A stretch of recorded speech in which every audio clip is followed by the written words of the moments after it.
Wow! Ito ang pinakamasarap na cinnamon roll. Ayan siya guys. Napaka-soft niya. Very soft siya dahil niluto ko siya ng 360 degrees. Slow cook siya kaya siya very soft. Ayan siya.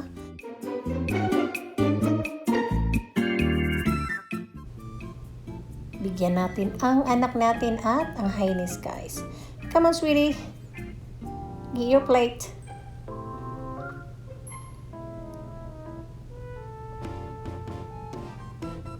Ito sa'yo. The biggest. And ito naman kay daddy. The yummiest.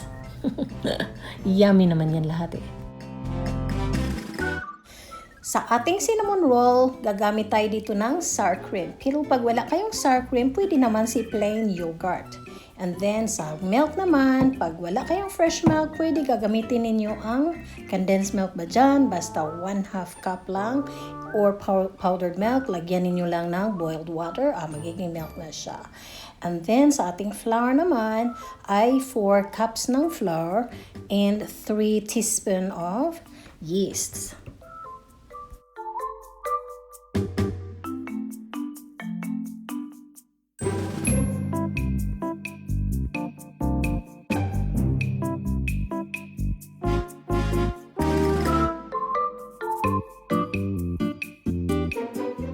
Gagamit din tayo dito ng 6 tablespoon of melted butter and then 1 teaspoon ng ating vanilla.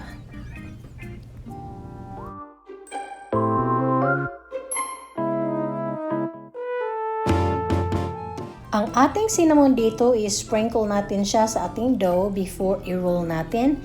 At itong nutmeg guys, pwede hindi na ninyo yan gamitan. And then, sa ating salt naman, dash of salt lang.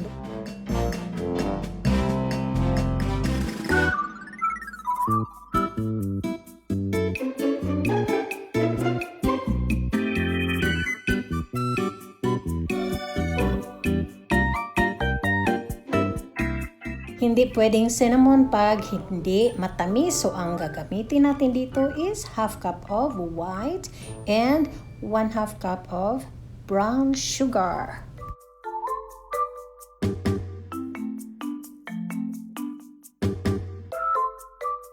So, ang gagawin natin sa wet ingredients, i-mix natin ito siya lahat. 6 tablespoon of melted butter. And 1/2 cup of sour cream. But if wala kayong sour cream guys, you can use plain yogurt. But if you don't have plain yogurt, you can use just extra milk, you know, para ang liquid natin ay tamang-tama. And then 1/2 cup of warm milk and ito si yeast. Ayan siya, just give a little bit of stir para ma-mix sila. And then ito si vanilla. But si vanilla sa akin guys, I will just save that one for my cake or cookie.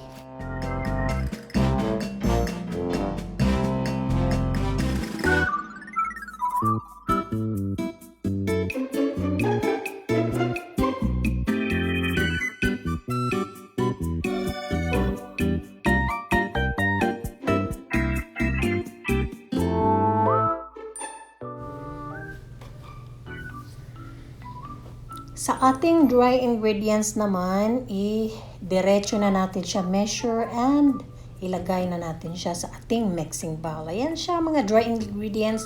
Lagay mo na si salt, ilagay mo na si sugar, and you stir a little bit, and ibuhos mo ang ating ingredients. That's simple guys. Since nakalimutan ko pala si egg, dito ko na ilagay si egg. But if gusto ninyong i-mix the egg sa wet, go ahead, you mix the egg sa wet. So, ito ang brown sugar natin and ito naman ang ating white sugar.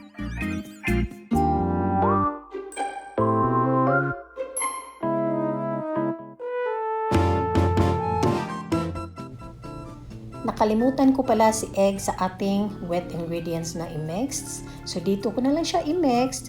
And then, stir a little bit para mag-mix naman sila. And then, ibuhos mo ang ating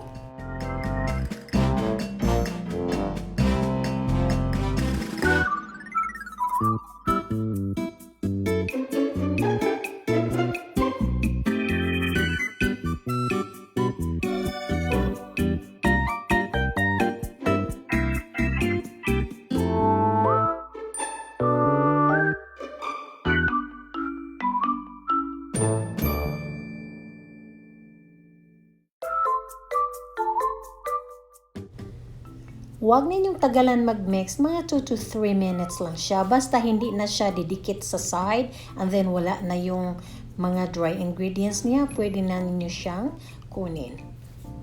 Ganyan lang siya guys. Dahil kung i-overmix mo siya, mag-wet siya.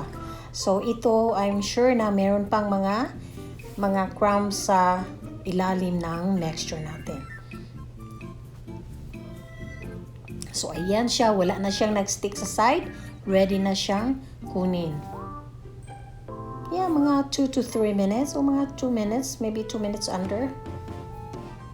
O yun, tignan nyo. Wala na siyang dry ingredients sa side or hindi rin siya wet.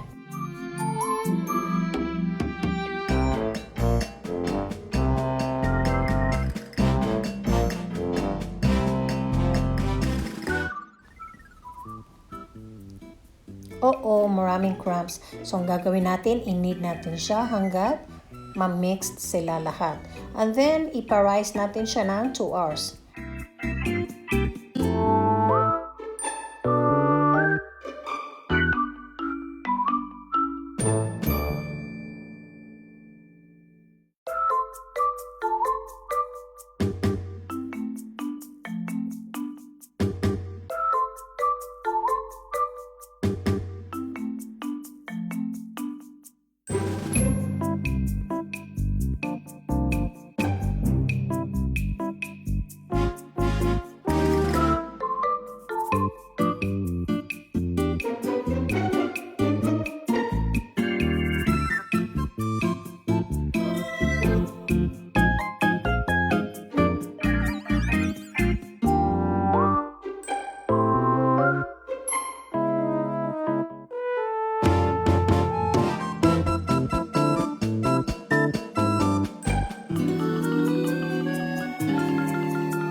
So, ngayon, i-roll na natin ang ating dough. Napakaganda niya, guys. Oh, it's very soft. Oh, no. Very, very soft.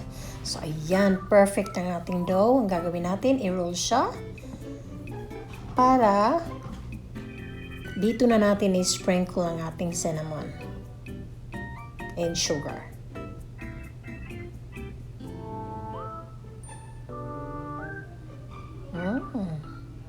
Very soft siya, maski hindi ko init siya ng matagal. So, lagyan natin siya ng butter. Butter your dough, guys. Ganito siya. And then, ang ating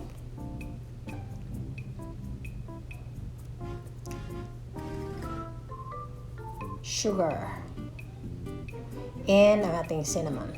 So, depende. Iuna ninyo si sugar or iuna ninyo si cinnamon. Basta, after butter, cinnamon and sugar ang kasunod. So, yan siya. So, sugar ang unahin natin. And then, kasunod na ang ating cinnamon powder. Cinnamon powder.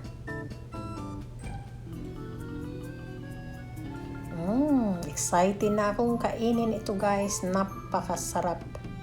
Ito si cinnamon natin, siguro mga 2 to 3 tablespoon. Sprinkle niyo lang. Easy with the cinnamon, guys. Dahil if more on cinnamon, hindi rin siya masarap. Parang mapait siya. So, yan siya. And then, you have to roll it and cut it. Oops.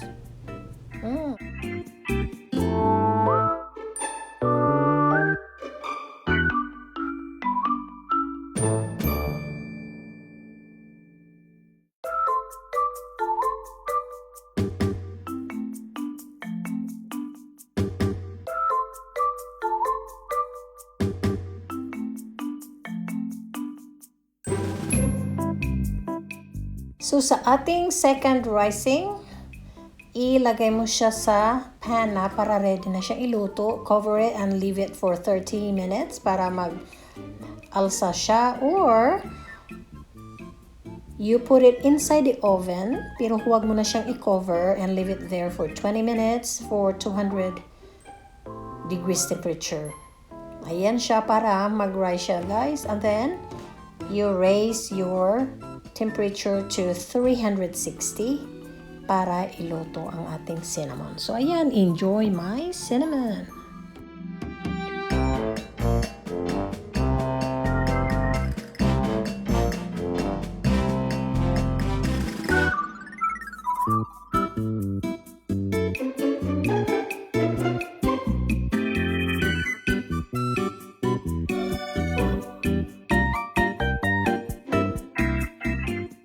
You have to cover your cinnamon roll and then leave it for another 30 minutes para mag-rise siya.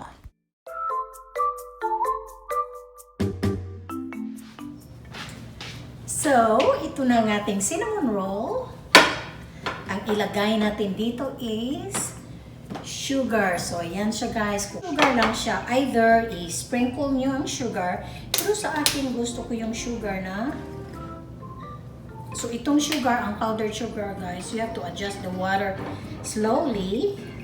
Dahil pag ano siya, pag mabuhos mo yan, maubos yung sugar mo. Ay, very runny. So, gusto ko yun siya hindi runny.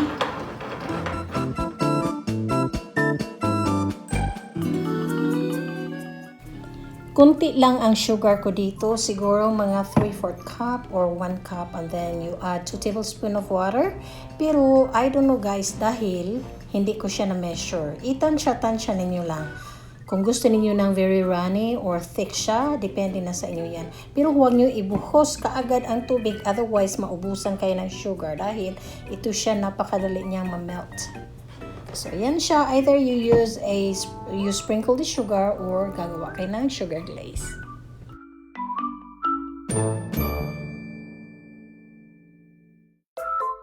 Oh my gosh! So, ito na ang ating cinnamon roll. I am so excited, guys. Look, very soft siya.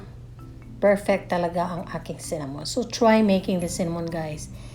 Hindi talaga siya makasawa. Oh, tingnan mo nga yan siya. I need coffee. Ayan siya, very soft. Oh my gosh, I'm so excited. Okay, so I'll give this sa aking asawa at sa aking anak. Ang isa tulog pa siya. Walang magawa sa lockdown, guys, but tulog. So yung isa hindi makakain ng mainit pa na cinnamon roll ko. Ayan siya, very, very soft. Mabango, maski hindi ko binilagyan siya ng vanilla. Mabango siya. So, ito sa anak ko at sa asawa ko. Ayan, magtago yan sila eh. Ayaw nila maano sa video ko. So, ayan siya. Magtago sila. So, ito ang para kay mommy. Ito si akin. Yan. I-change ko siya, guys. Sorry. Gusto ko yung pinakamalaki at pinakamaganda na cut.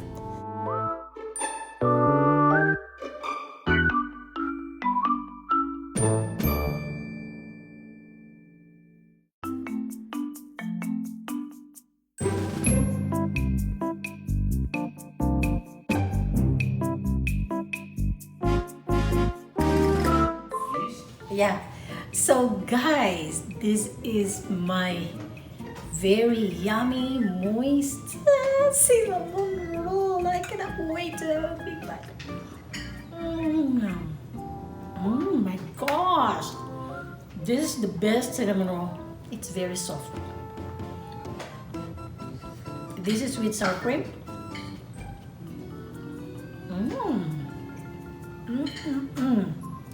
Try my cinnamon roll. This is perfect. Wow. It will just melt in your mouth. This is really good.